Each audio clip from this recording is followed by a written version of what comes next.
Hello friends, welcome back to the new video guys and my YouTube channel guys. Today friend we are going to talk about guys sound and vibration setting Tecno Mobile, and today video title is dial pad tune how to enable in Tecno Mobiles. Friends, you want to enable guys your phone dial pad tune setting. So how can you enable it? First of all guys, I will show you guys what is dial pad. So when open your guys it is phone, it is dial pad guys, tap here.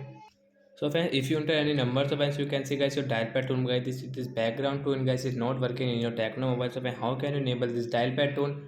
Today I will show you, I will tell you. So friend, first of all open your phone setting to enable guys your phone dial pad tone setting guys.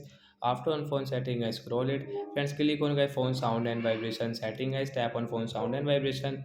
Friends, again scroll it. Friends, you can see guys your phone dial pad tone setting guys. We will enable from this right side icon guys, tap on this dial pad tone setting guys, and friends come back. As you can see if we enter any number in a dial pad, as you can see this dial pad tone is enabled. So when we can use guys dial pad tone setting like that guys, and we can enable it. So bye bye friends.